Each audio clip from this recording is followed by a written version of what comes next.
请这个各会长哦，要依赖以前咱就我要给大家介绍，咱大家拢知。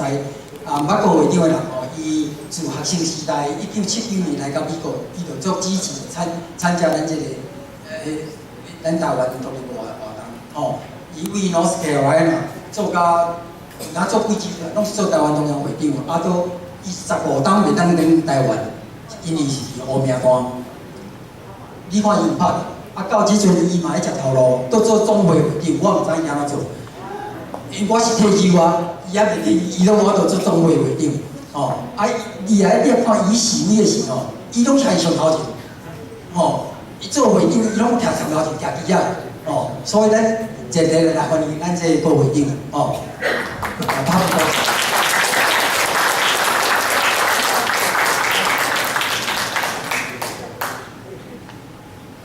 多谢 Nick. I was told that I should speak in English today because we have some people who may not understand Taiwanese or Mandarin as well as I do. So I will speak in English. Go for you, Ted. Yeah. Just add on your quotes that in the first 5 years after America became independent, there were only 3 countries in the world recognized the United States. So at this point, Taiwan doesn't have a lot of international recognition. But once you become self-independent, you become recognizable, you become a power, or you become an international community doing this job, people will recognize. So we need to fight for our self-determination. The other thing that I was at a meeting, 2014 TAC EC meeting. There was the Deputy Assistant Secretary of State. He said something like this. He said, there was a July 4th Independence Day. He said, it's hard to imagine that 200 years after independence that you see that the American independence is so inevitable and is so natural. But 200 years ago, they were fighting for independence. It looks so impossible. Taiwan is going through the same stage. So 200 years from now, Taiwanese people will say, Taiwan becoming independent should be very natural and inevitable. So I encourage us to continue to work on our mission and path. So I want to focus today's talk on sunflower movement. To start, I want to say earlier this year, March, I was in Taiwan.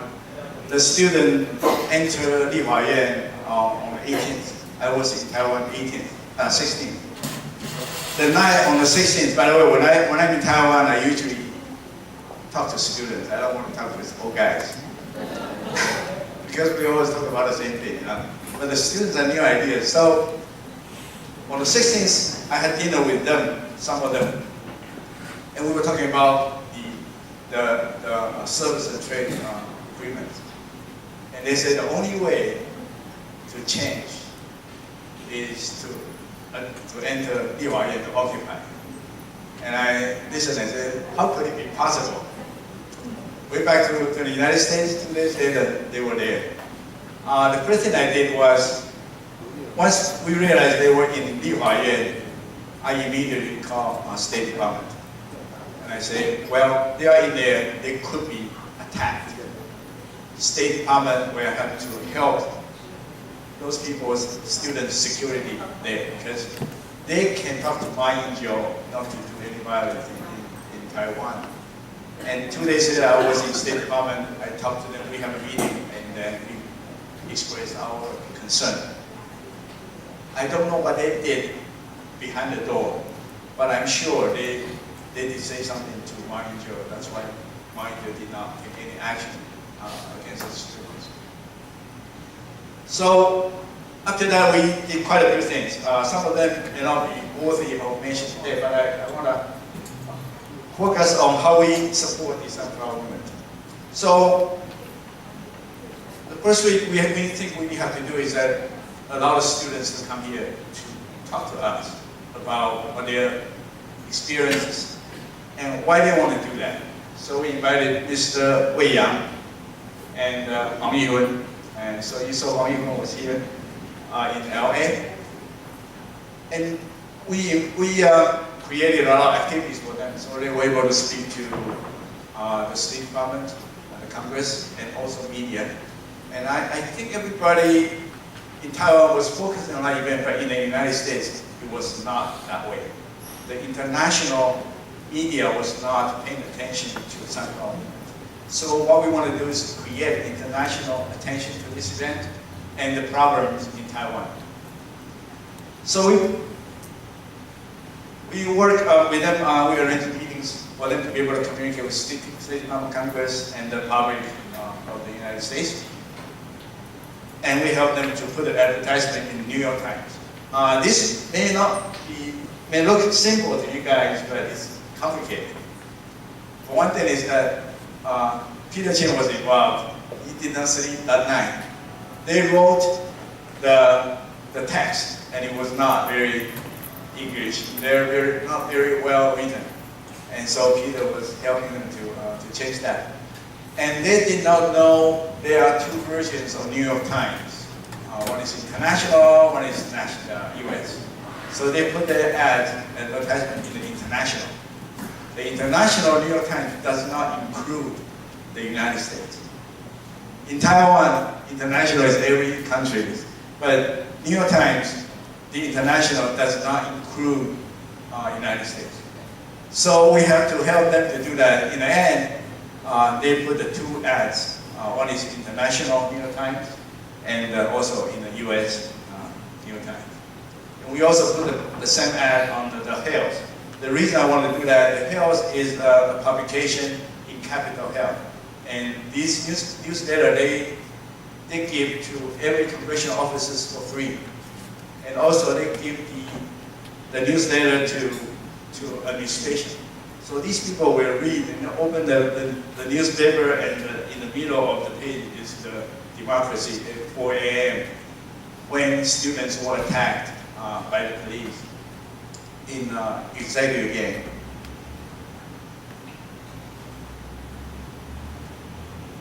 Some people ask me why students would accept our invitation, because there are so many possible organizations who do the same thing.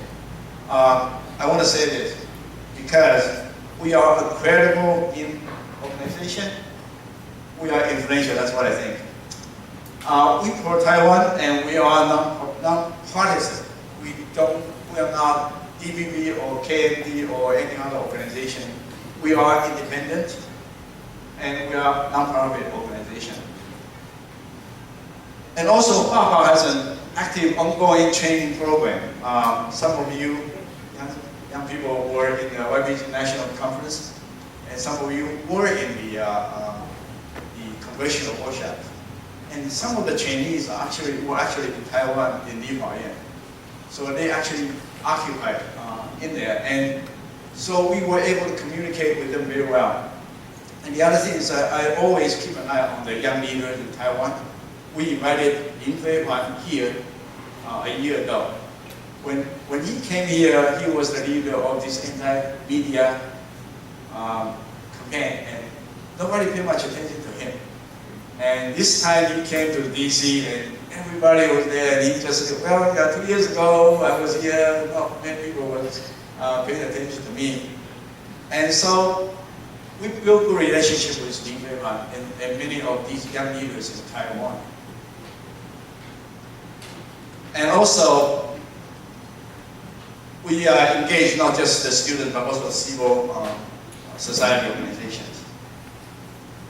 So this is some of the things we did. The reason I want to report to you back, because you have contributed a lot of financial support for the actions.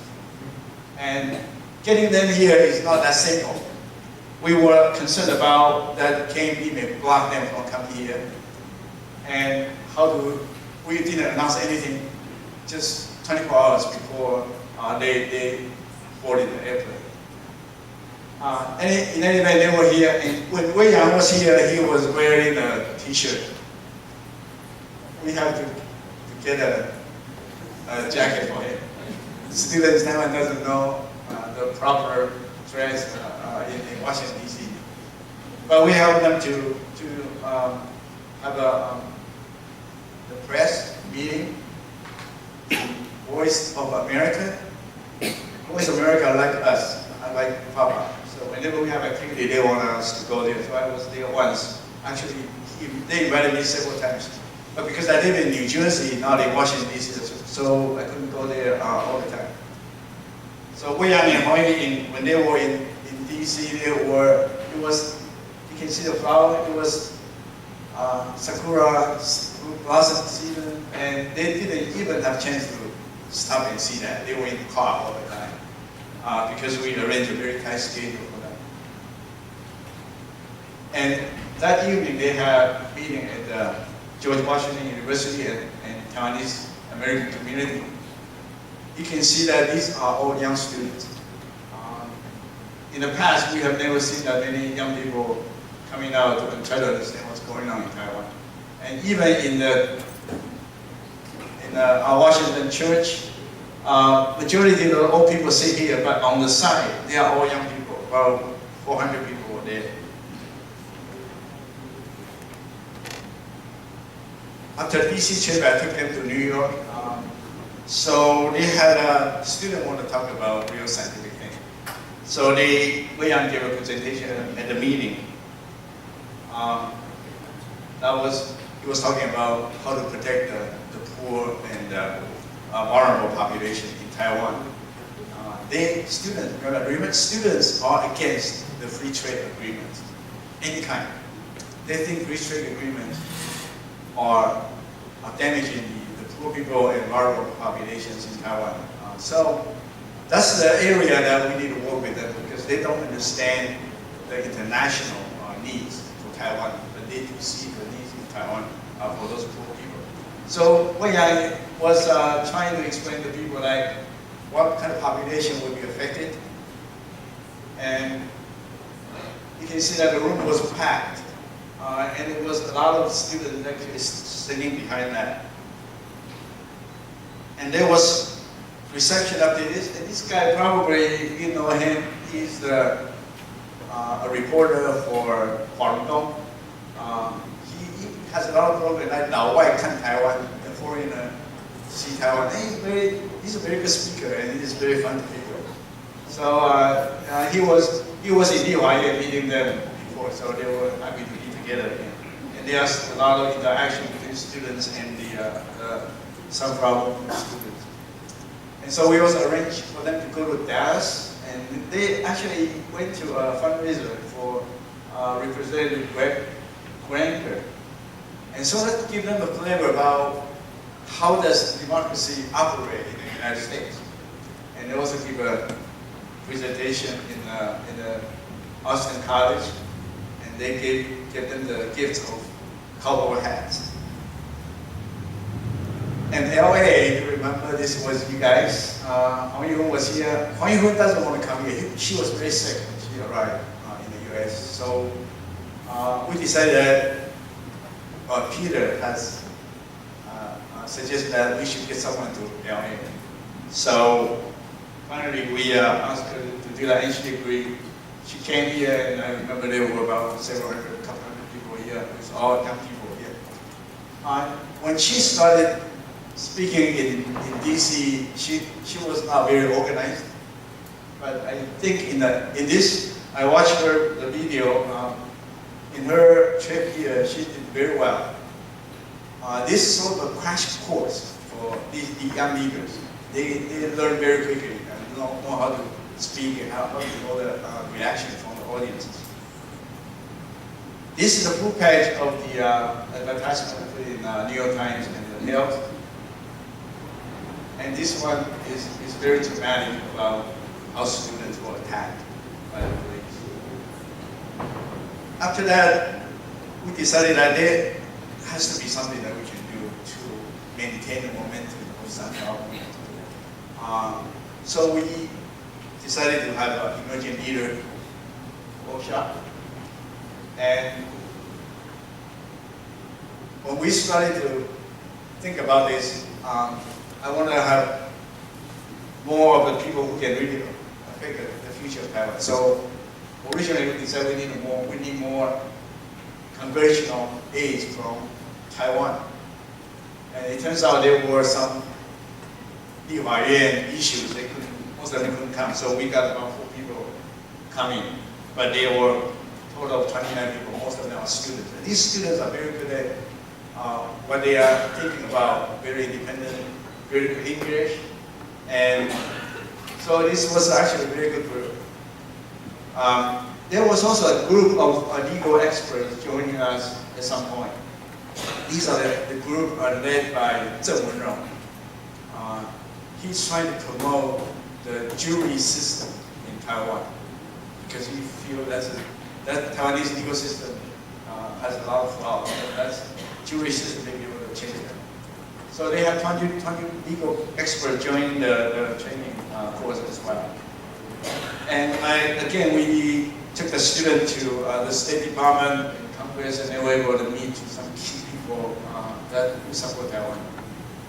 And also, we arranged to have a think tank center.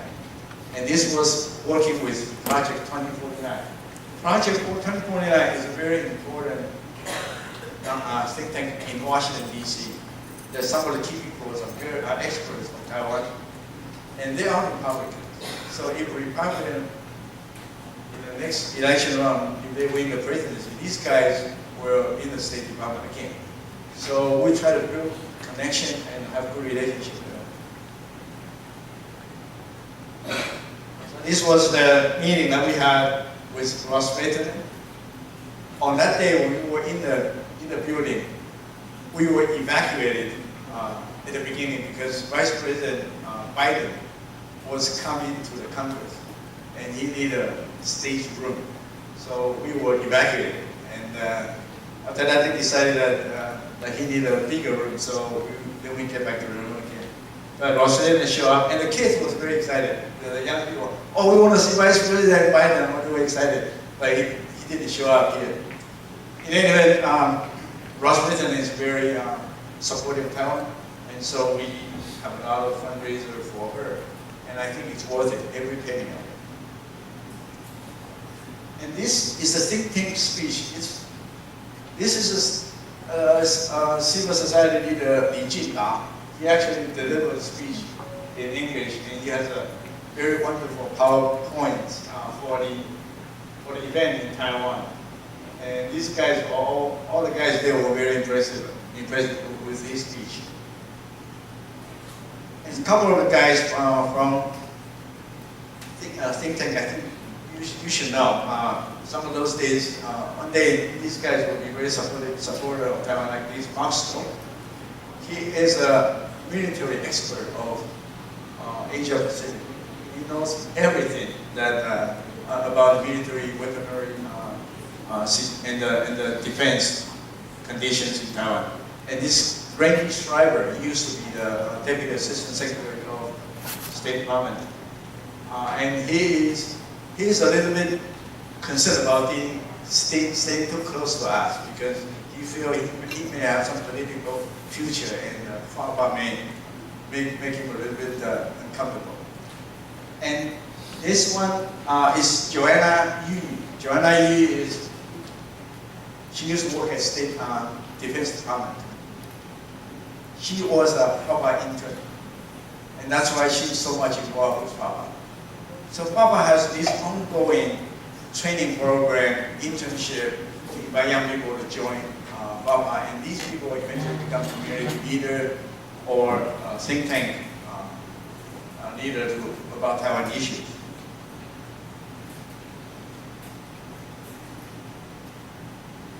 So this was the event that we had for the emerging leader workshop. So I want to talk a little bit about what happened after the Central in the U.S., in China, and Taiwan. So what about U.S.? Unfortunately, not much has changed. They still have the same position after the Central movement. But they do pay attention more on a few things. Now they take quicker actions to present official position. They used to just allow some people or misrepresent U.S. State Department, and they didn't make any corrections. But now, as soon as they hear something, we complain, and they come out and take corrective actions. Now they also continue to emphasize that they support vibrant democracy. One time I was talking to the Chris Beatty. He was the director of Taiwan coordination, and I said, what do you mean vibrant democracy? He said, vibrant democracy is like this. He said, he didn't say in detail, but what he meant was that a little body contact is okay. Yeah, that's democracy. As long as you don't use force. There was a very big concern of the Congressional Foreign Affairs Committee. There were 2 senior aides. These guys are all used to be like assistant secretary or some sort. And they're very senior. One guy, Joe Stahl, he actually mentioned to all the students that we met, we brought to the Congress, he said, just remember, don't become violent, then you will get support. So I think the U.S. is concerned the students become violent group, and so the situation will be out of control. So they actually give some good advice to the students. Now, the other thing that we have to understand, Taiwan is still a U.S. security interest, and they continue to do that, to say that, and even more than before. So that's some problem. And this is reflecting to the Chinese aggression in South China Sea, East China Sea, and recently that they continue to strengthen U.S. surveillance claim in the China Sea. Now, regarding Taiwan-China agreement, they actually started with a new term. They said that this has to be acceptable by the pace from the both sides of the strait. This wording was never out before. I think now they realize that Wang Yingzhou is pushing it too fast, and people are not comfortable with that. So they recommended that now this pace has to be acceptable. Now, when I was in the State Department, we had that time we were with Wang Yuan and Wei Yang. There was a discussion about Korea free trade agreement. And even State Department, they have different understanding of how it was done. Korea-US trade agreement took 6 years to complete. 6 years. There were a lot of negotiation. And one of the important part of that is that U.S. Congress had already authorized the negotiation team for certain conditions. That's why they could negotiate. Now, that's the point I want to mention. Taiwan, when they negotiated with China in terms of trade agreement, there were no congressional approval. And they tried to do it in such a quick pace. Nobody really can accept that. So U.S. understand that. That's why they want to make sure that the pace is acceptable. And they also really concerned about the Chinese influence on Taiwan. And Hillary Clinton, in one of the interviews, said that Taiwan is too close to China. That's a danger.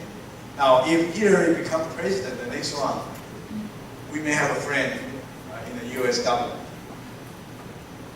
Now, regarding Taiwan sovereignty, they now bring this up in a more prominent way that coercion is not acceptable. This one was in Taiwan Relation Act, but if nobody really talked about it in the past, but now they say this coercion is not acceptable. And they also say support Taiwan autonomy. This is very vague term, doesn't mean that they support Taiwan independence. But in their statement, they continue to say they do not oppose Taiwan independence. They do not support, but doesn't mean they oppose. So they give the U.S. government give them some kind of flexibility in terms of whether they want to support Taiwan independence or not. I think the important part is the Taiwanese people. If they decide they want to go this way, I think U.S. will, in the end, support it. Now, regarding military cooperation, they are really concerned about Chinese now, and they are doing a few things under the table. One of the things that they had worked with Taiwan to build a very sophisticated radar system in the middle part of Taiwan. And Taiwanese community continue to say this has nothing to do with the U.S. But it has to be U.S. behind that because such a powerful radar system, Taiwanese doesn't have a lot of use of it. So regarding this sex assurance, now they reaffirm that this is a U.S. policy. Because of Mark Rubio, the Florida senator, during the congressional hearing, he continued to grill the Assistant Secretary Daniel Russell that is a U.S. policy now. And then Russell continued to waffle, and then he didn't want to commit to say. But finally, the State Department came out and said, yes, this is our policy.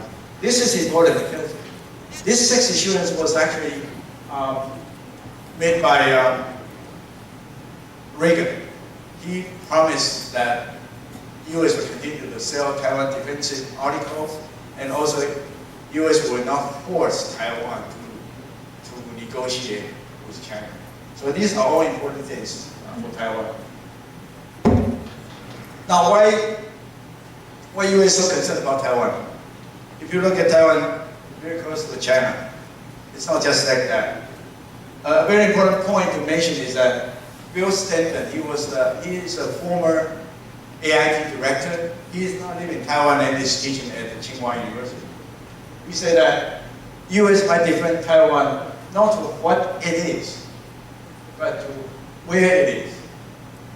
Taiwan is right next to China, and there's a deep water on the east coast. If Chinese took over Taiwan and started to build their submarine station here, U.S. will now have a lot of time to react to whatever happens. And the Chinese strategy now is they have the first island and second island chain. The first island chain is that Japan, Taiwan, the Philippines. The Chinese have 1,400 missiles aiming at Taiwan, 4 different types, short term, long range. Why do they need a long range missile for Taiwan? It's not for Taiwan, it's for US.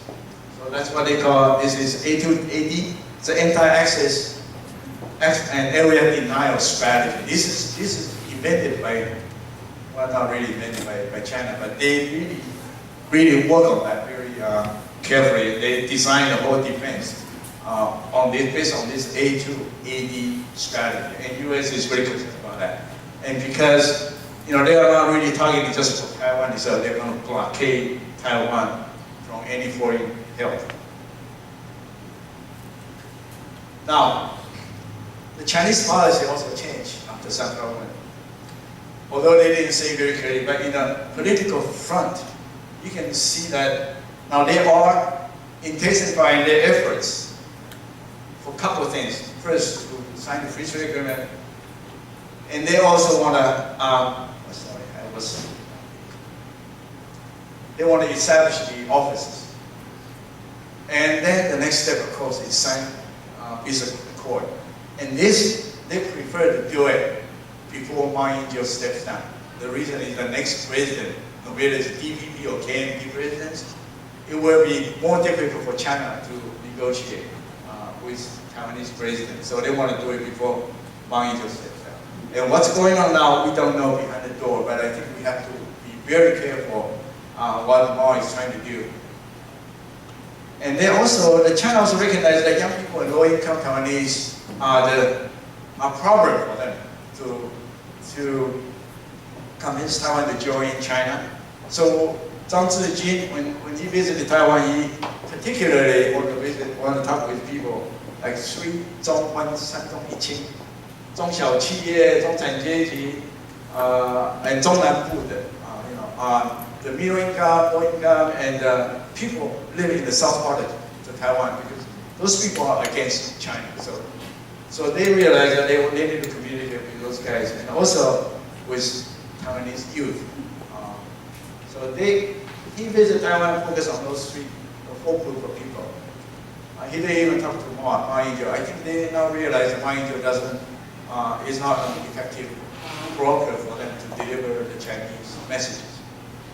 They also recognize that U.S. remains a key stumbling block for their mission to unify Taiwan. So now they have intensified their effort in Washington, D.C. You can see that there are more Chinese visitors in D.C. trying to talk with the capital in the Congress and also with the administration, trying to make them agree with Chinese position that Taiwan is part of China. In the economy front, they also intensified their effort to stop China from signing free trade agreement. Although Ma Ying-jeou keeps saying that signing FTA with China will allow Taiwan to sign free trade agreements with other countries. That's not true. They are now doing everything to stop Taiwan from signing free trade agreement with other countries. But according to WHO rules, that if you are a member of WHO, members of WHO can sign free trade agreement with each other. It doesn't have to be a country. So Taiwan really has the right to do that. And Ma Ying-jeou said that only with the Chinese agreement that we can do that. That's really a lie. So he's using those kind of lies to make Taiwanese people believe that signing FTA agreement is the only path for Taiwan. That's not true. In terms of international relationship, they continue to do this, quietly remove Taiwan from the international stage. One thing that they did last time, just a month ago, there was an international meeting in Europe, and there was a booklet about Jiang Jingguo Foundation, supporting like study of Chinese. And the mentoring, the Chinese guy went there and just started to ask people to tear on the page. And they would just don't want people to know there is Taiwan in the international stage. And they also now created this Confucius Institute. And in that institute, that you can, when they will give you money, book, and also teachers. But in that you cannot discuss 3 T. 3 T words you cannot discuss.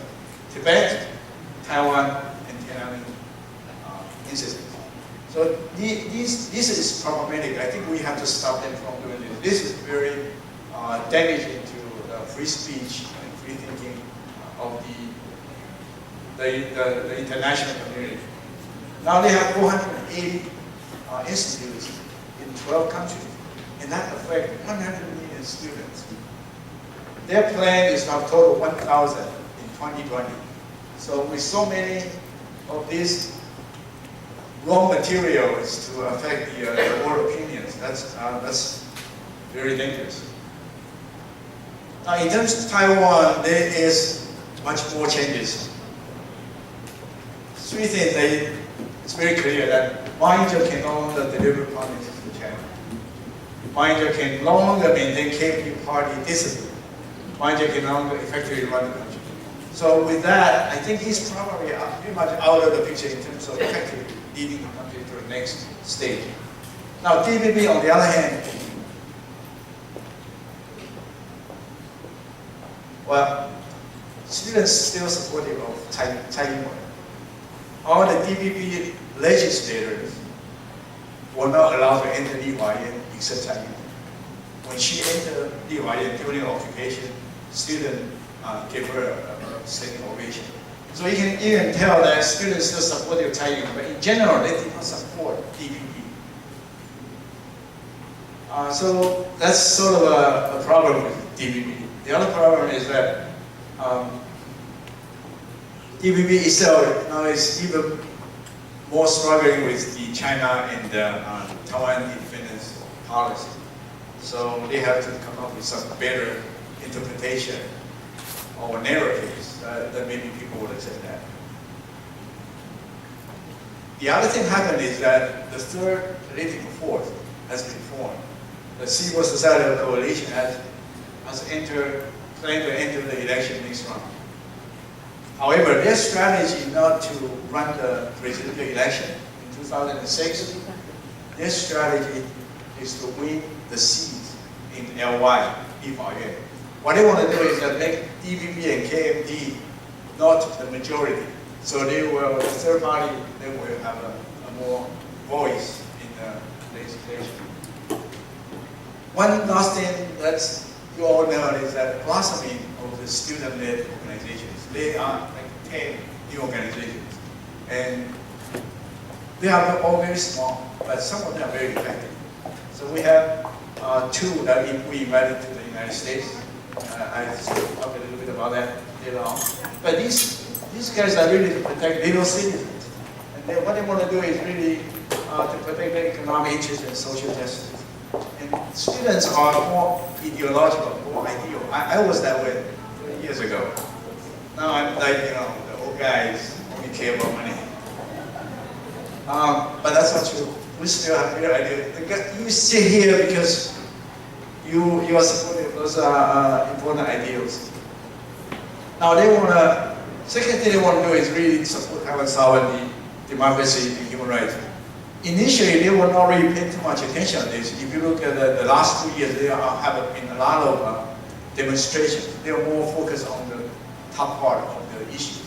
But then once they started to enter deeper, they started to realize the problem is not as simple. The way to solve the problem quicker is to fix the problem of sovereignty, democracy, and human rights. Then you can deal with the issue that they want to fix. Now these students also wanted to establish a new generation of interpretation for Taiwan independence. If you look at the definition of Taiwan independence 30 years ago and today, students have different interpretation of it. And I think that's part of the Taiwan consensus they need to build. And we should help them to build this new generation interpretation of many things in Taiwan. So what we want to do as an organization, with your donation, we still have some money left. And this money is dedicated for sunflower movement. And I want to do that so we can maintain the momentum. So what we did is in this year's YBG National Conference. Some of you guys were there. Stand up for people to see you. Who went to the YBG National Conference? 1, 2, 3, 4, 5.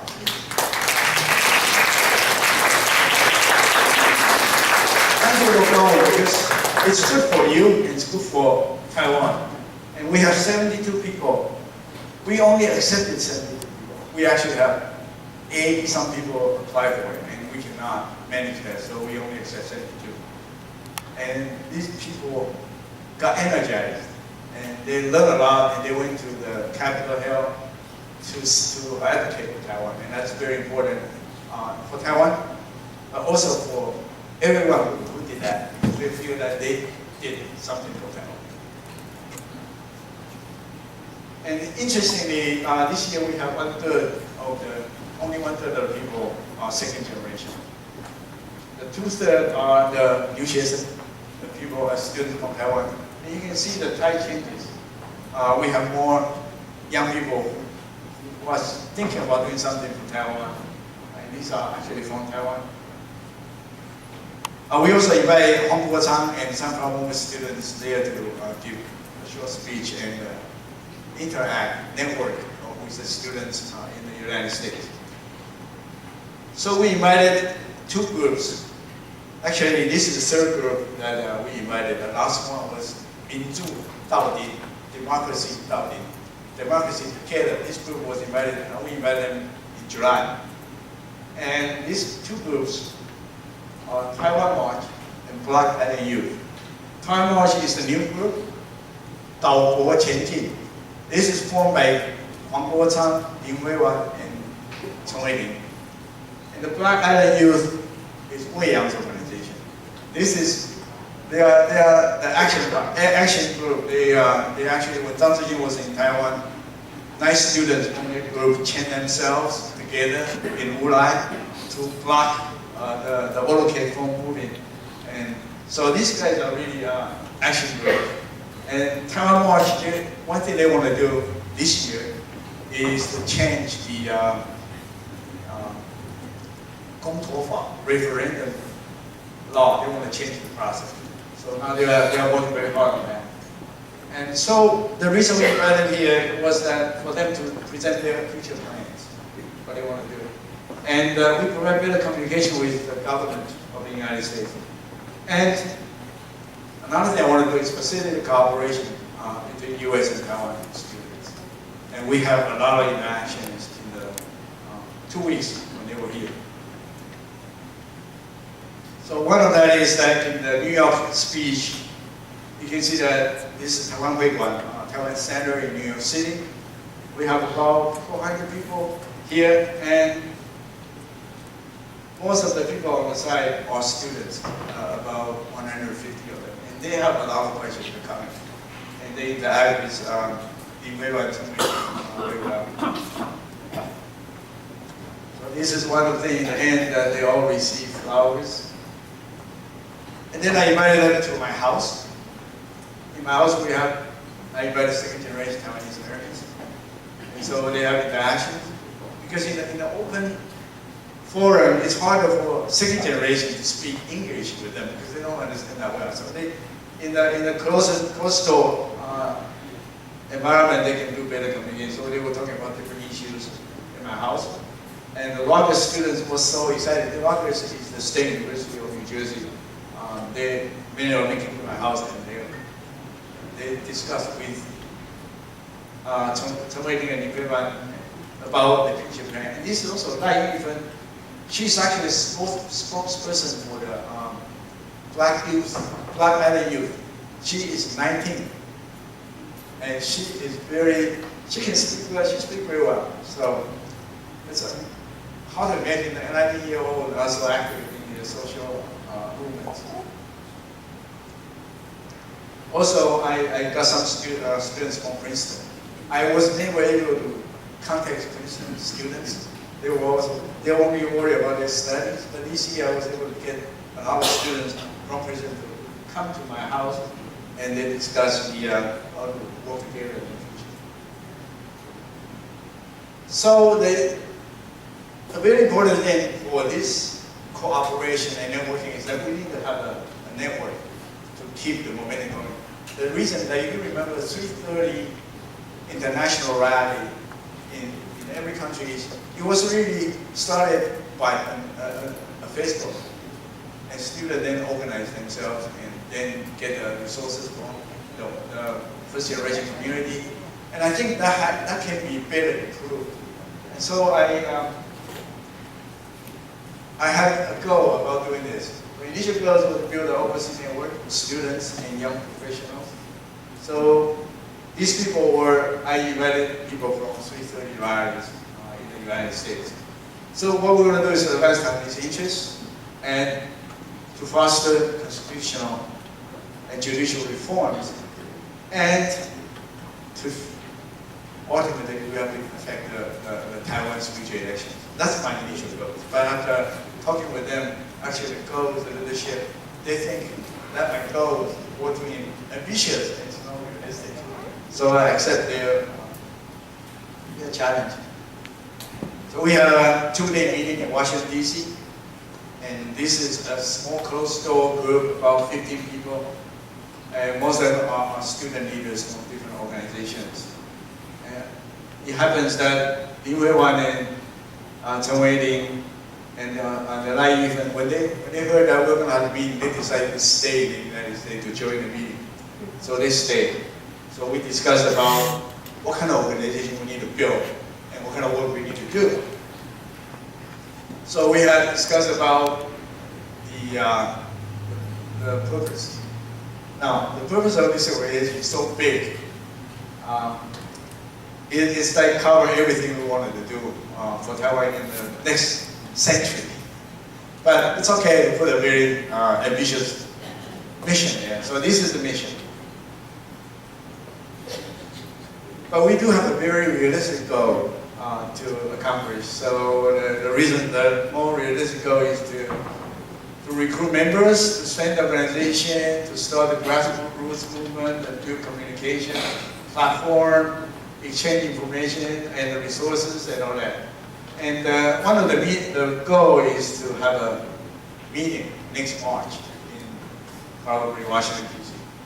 We want everybody to come again and new members to join and to talk about and to really show the progress and to decide what we want to do next. One of the first action of the organization is that we went to DC embassy here, PRC embassy, to protest. And this is in support of Hong Kong democracy, because that the Hong Kong democracy is dying, and that they try to revive it. And so we were there to support them. So these are the groups. And I was there. I have this free T-shirt. I changed it. Keep Hong Kong free. Just yesterday, I got a phone call from PRC embassy, PRC, Chinese embassy. I met the secretary in the embassy in one of the think tank meetings. So he called me. He just said, "I want to say, wish you a good holiday, good festival holiday." And I was in the airport. I was not able to talk to him. But I thought maybe he has seen me there. This is me sitting there, and this is the embassy, and all the cameras. You know, they know me. So maybe he wanted to see, what you guys are doing there. But anyway, this is the difference between us and students. Okay, we were there 1 o'clock in the afternoon. We stayed until 2 o'clock. Sorry. Then I drove them to New Jersey. Before I arrived in New Jersey, it's already on the newspaper. The students in the car started to communicate with Taiwan, and they put all the news in the Facebook, and the reporter just went to their Facebook and dug out a story. So this picture was actually in the I think this one is on Taipei Times or 自由时报. So what I'm trying to tell you is that we, first generation people would like to take a week to write a report, picture to 30 times. For them, it's takes 2 hours. Everything is on the news. So the action is very quick, and the effect is actually pretty large. So I think we should think about how to learn from them to get our actions going. So in the end, I want to have some encouragement with you guys, and we can work together. We need to recognize that young people can take more effective changes with their style of communication and actions. You know, a lot of times we all guys say, you guys did well, you use it to do this, but not necessarily. And young people can really, they care about Taiwan, but a lot of them don't want to join the TAA party because you guys are just old. You need to make some new things so they can join it. And one of the problem is language problem. They are not very good at speaking Taiwanese. So if you make them speak Taiwanese, they feel uncomfortable. And they don't care about Taiwan independence. You have to be Taiwan independent guys to be in the party. They don't really care. So we need to really soften the position ourselves. And we need to have some different gathering style. Instead of just sit there and listen to me talking and eat. They don't like that. They want something like more interactive, a lot of exercise type of thing. So we need to take action to help the young people. I think we need to positive step to engage with young people, especially university students. We old folks should not just 互相取暖, embrace each other to keep warm. We need to step out of our box and help the young people. Keep them warm, get them started. And we need to actively financially support young people's initiatives. Okay? And we need to work with them, not just pass the baton to them. A lot of people say, I need to pass it to you. No, we need to work with them. They are not always right. We need to keep them in the right direction. And we have to change our old-fashioned traditional mindset. So that's an encouragement for every one of us. Okay, thank you.